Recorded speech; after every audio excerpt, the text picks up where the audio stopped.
Salam Just Talk. Video ini akan diposting nanti malam. Sekarang siang, gue bikinnya siang. Jadi gue mau bahas soal Jurgen Klopp. Tapi sebelum gue mulai, kaos ini bisa dibeli dengan diskon di Shopee dan Blibli ya. Silahkan ngecek, siapa tahu ada yang bagus, lumayan lo dapet diskon. Kaos jalan dari Mills, keren-keren desainnya dan produk lokal, harganya juga lokal. Oke? Ya, setelah kemarin gue bahas soal Sir Alex Ferguson, sekarang gue mau bahas soal Jurgen Klopp. Jurgen Klopp sehebat apa dia selama dia 4,5 tahun ya, 2 Oktober 2015 sampai sekarang 2020 in charge di Liverpool. Ini Klopp ini sebagai pemain biasa banget, dia main 12 tahun di Mainz. Setelah pensiun sebagai pemain 2001 dia langsung diminta jadi pelatih, dan di Mainz 7 tahun. Artinya dia itu cukup pelatih yang loyal, nggak ganti-ganti pemain, dan dia tidak dipecat tapi mengundurkan diri karena pada saat pelatih tidak bisa melihat prospek dengan sebuah klub, entah itu karena manajemennya atau itu karena pemainnya sudah nggak cocok, semua bisa terjadi. Dia mundur, dan itu dia lakukan di Mainz dan juga di Dortmund. Tapi yang bikin gue hebat pada saat dia ngelatih Mainz, dia itu juga ambil kursus terus.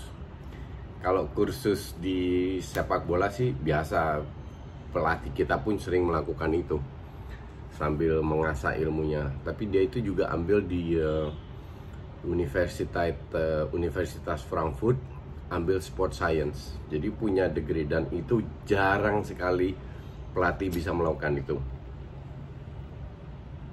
Bahkan pemain dengan degree universitas itu jarang banget. Oke, jadi disitulah kelihatan nih orang serius dan smart. Nah, pada saat di Dortmund, gue kemarin kebetulan nonton finalnya, iseng nggak ada kerjaan. Finalnya 2013 Champions League, Dortmund lawan Munchen. Oke. Dortmund lawan Munchen itu, kalau lu lihat nama pemain Dortmund itu nggak ada yang top, nggak ada yang pemain top. Paling 30-40% yang top, sisanya nggak banget. Nah, tapi dia bisa masuk final walaupun nggak menang, kalah 2-1 lawan Munchen, itu sudah prestasi yang luar biasa. Dan kalau lihat dia 2011-12 bisa jadi juara di Bundesliga, itu juga luar biasa dengan pemain biasa. Kalian tahu semua lah, pemain Dortmund selalu dibeli-beli sama Munchen, dikerjain lah kasarnya, pemain hebatnya dibeli. Tapi toh ujung-ujungnya Dortmund selalu bisa survive dan bahkan bisa juara dan masuk final Champions League dengan pemain yang nggak begitu ngetop sih, udah luar biasa prestasinya. Oke. Di Dortmund dia survive 7 musim. 2015 Oktober masuk ke Liverpool menggantikan Brendan Rodgers. Oke. Nah, di 2015 ini kan pelan-pelan dia rombak. Di tahun pertama, by the way, sudah masuk final League Cup dan European League. Itu juga untuk gue prestasi yang luar biasa, karena kalau lihat pemainnya, Liverpool pada saat itu juga bukan tim yang top, walaupun di final kalah lawan Sevilla kalau nggak salah, sama City di League Cup. That's okay, tapi di tahun pertama udah berprestasi. Maka di tahun kedua dia datangkan Wijnaldum sama Sané. Tahun ketiga datangkan Salah. Terus winter break datangkan Van Dijk, dan begitulah berakumulasi, datangkan Alisson, Firmino dan lain-lain, Robertson. Yang bikin gue salut adalah pembelian pemain dia. Kalau kita melihat Wijnaldum itu datang dari Newcastle, Mane datang dari Southampton. Oke. Salah dari Italia, bagus tapi nggak top banget. Firmino dari Jerman, bukan dari Munchen atau Dortmund atau dari Hoffenheim. Oke. Alisson diambil dari dari Roma ya kalau nggak salah, dari Italia lah. Tapi dia bisa membeli pemain yang benar-benar cocok dengan filosofinya. Satu. Kedua, dia bisa memberi kesempatan kepada pemain muda atau memoles pemain yang biasa. Kayak contoh paling bagus Robertson dan apa namanya si Trent Alexander-Arnold itu sekarang menjadi wingback top dunia. Walaupun dia gagal membuat Lovren jadi hebat, tapi gue rasa nggak ada pelatih yang bisa mengangkat pemain seperti Lovren. Dan dia juga sadar bahwa kiper ini jadi masalah di Liverpool. Karius tahu sendiri, akhirnya dibuang, dia beli Alisson, dan Alisson punya kontribusi yang tepat. Maka dari itu, ini salah satu kelebihan dari Jurgen Klopp, bisa membeli tim atau membeli pemain yang cocok dengan timnya, yang cocok dengan filosofi. Filosofi yang diterapkan di Liverpool itu beda dengan Dortmund. Dortmund pun tidak selalu, berapa kali mereka sering bertahan di Dortmund, tapi juga mengandalkan counter, tapi juga gegen pressing, tidak selalu main gegen pressing. Gue masih ingat banget di awal-awal 2 musim pertama itu Liverpool nge-press banget. Di tahun ketiga nge-press di rumah, away nggak terlalu nge-press, kira-kira lah. Di tahun keempat sudah mulai ada kombinasi, lihat lawan kapan dia nge-press, kapan nggak full nge-press, dan menghasilkan 1 Champions League, selisih satu gol, nggak jadi juara. Itu luar biasa. Tahun ini 2020, tahun kelimanya, unggul 25 poin. Oke. Dan Corona pun tidak bisa memberhentikan dia. Liverpool tetap akan jadi juara. Pasti kalian bertanya, kok bisa seperti itu? Apa hebatnya seorang Jurgen Klopp dengan Liverpool?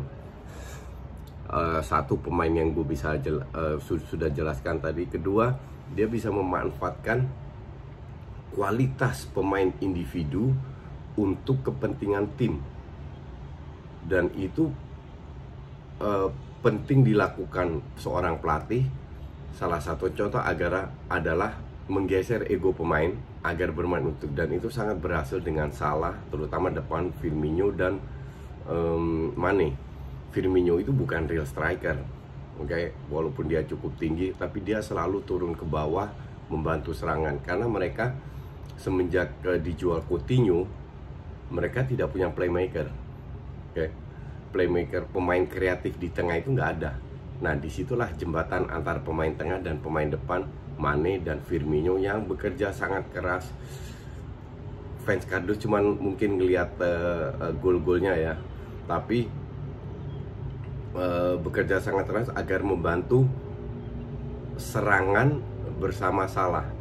Nah, bridging ini itu tidak banyak tim melakukan itu.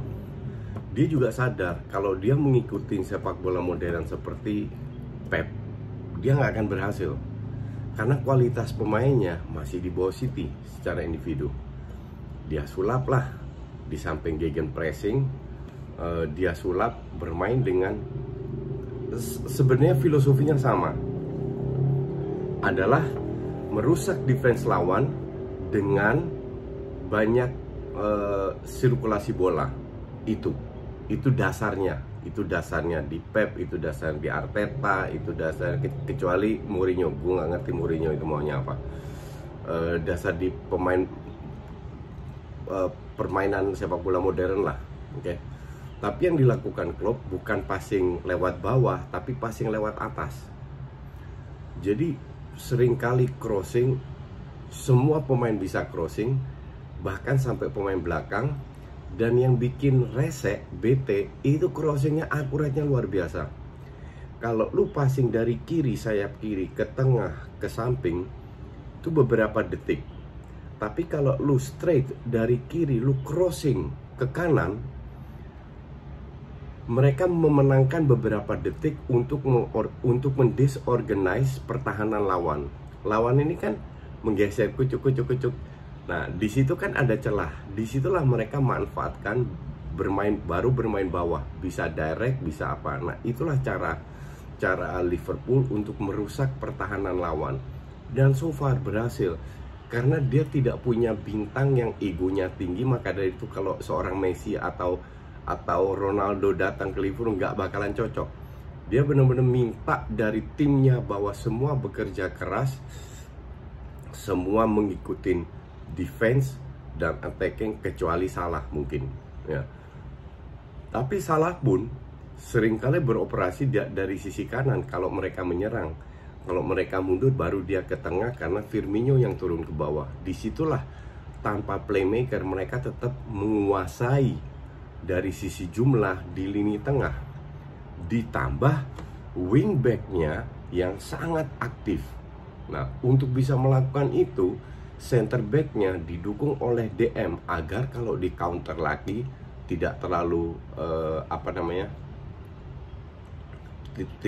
tidak gampang kebobolan lah. Nah, perpindahan antara menyerang dan bertahan itu butuh timing yang tepat untuk bisa melakukan agar tidak kebobolan dengan counter. Jarak antar pemain ini sangat dekat, maka dari itu dia berhasil bermain sepak bola modern, merusak organisasi lawan tidak dengan bola bawah seperti City, tapi dengan bola-bola atas. Dan itu semua dilatih. Dan lu lihat juga tahun ini di awal tahun beberapa match di mana Liverpool kalah itu juga murni karena long ball-nya Katro. Pemain yang diharapkan Robertson dengan Alexander Arnold untuk membangun serangan, mereka gagal karena crossingnya jelek. But itu bisa terjadi, itu sangat bisa terjadi. Cuman secara overall permainannya luar biasa impresif, efisien, dan efektif. Dari sisi counter nggak butuh banyak waktu, transisi dari menyerang dan bertahan nggak butuh banyak waktu. Nah, disitulah Klopp membuktikan bahwa dia bermain sesuai dengan kapasitas pemainnya dan berhasil. Dan kalaupun seandainya Mane pergi yang gosipnya dia akan hengkang, gue bilang tetap akan berhasil dengan filosofinya, dan Liverpool ini 2-3 tahun ke depan lah itu masih layak diperhitungkan menjadi salah satu tim terkuat di dunia. Oke, itu dulu. Thank you.